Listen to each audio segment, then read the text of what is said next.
Les fonctionnaires semblent sur la sellette sous la présidence Macron. Gel du point de la fonction publique, rétablissement du jour de carence, remise en cause du statut des cheminots, volonté affichée d'assouplir le statut de la fonction publique et notamment les modalités de rémunération. Et pour charger la barre, les fonctionnaires restent sous le feu de la réforme des retraites de 2010, qui induit une majoration de 0,27 points du taux de cotisation retraite durant 10 ans pour faire converger leur effort contributif sur celui du privé. De quoi étayer un peu plus l'idée que les fonctionnaires et les retraités seront les perdants du quinquennat et la clé de la résolution de l'équation budgétaire. Le président n'avait pas caché par le passé son envie de remettre en cause le principe de l'emploi à vie. Occasion pour nous de revenir sur ce grand fantasme des privilèges de la fonction publique dont le démantèlement guérirait l'économie de beaucoup de maux. C'est un sujet sur lequel il faut se débarrasser des fausses évidences. Il est étonnamment mal renseigné et l'appareil statistique ne nous aide pas à élaborer un diagnostic simple et lisible. Mieux vaut se faire à l'idée que l'on a affaire à un puzzle de situations hétérogènes qui s'accommode mal de conclusions trop générales. Commençons par ce qui paraît le mieux établi.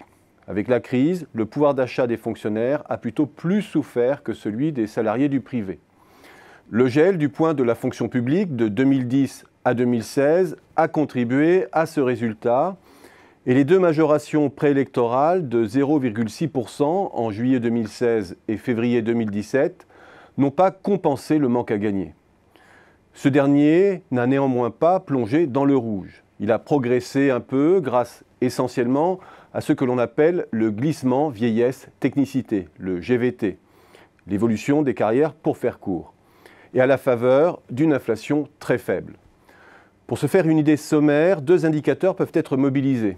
Celui des salaires horaires dans l'industrie et les services marchands, et ceux dans l'administration et les grands services administrés, éducation, santé, action sociale.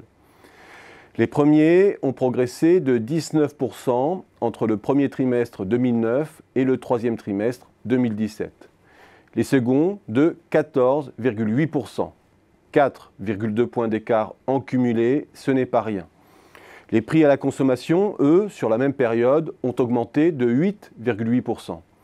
Ce qui laisse quand même l'espace pour une légère progression du pouvoir d'achat. C'est ce que confirme un deuxième indicateur fourni par la Direction générale de l'administration et de la fonction publique. À quelques exceptions, selon les secteurs de l'État, les salaires nets ont plutôt progressé un peu plus lentement au sein de la sphère publique. Alors tout cela ressemble à un petit coup de griffe qui est loin d'être à la mesure d'une rente qui attend son pourfendeur en Macron. Et c'est là qu'il convient de remettre les choses en perspective. Il n'y a pas du côté des salaires et des retraites des fonctionnaires les gisements d'économie que certains prétendent. Côté salaire d'abord, il suffit de regarder l'évolution de la part des rémunérations des agents de l'État en proportion du PIB pour comprendre que la grande dérive que certains postulent n'existe pas. La fonction publique ne ponctionne pas plus que les autres les fruits de la croissance. Il suffit surtout de se pencher sur quelques résultats bien établis. Les moins qualifiés de la fonction publique gagnent légèrement plus que leur équivalent dans le privé. En revanche, les cadres de la fonction publique gagnent sensiblement moins. 2, il existe des zones de sous-rémunération préoccupantes, notamment dans l'éducation. Les comparaisons internationales sont sans appel là-dessus. 3, quant aux retraites, supposées souvent nettement plus avantageuses dans le public, une étude de Patrick Aubert et Corentin Plouhinec, publiée en 2017 dans Économie et Statistique, montre que la transposition des règles du privé aux fonctionnaires aboutirait à des écarts plutôt ténus, parfois à leur avantage. Bref, le démantèlement des avantages de la fonction publique ne saurait tenir lieu de politique et de sources évidentes d'économie.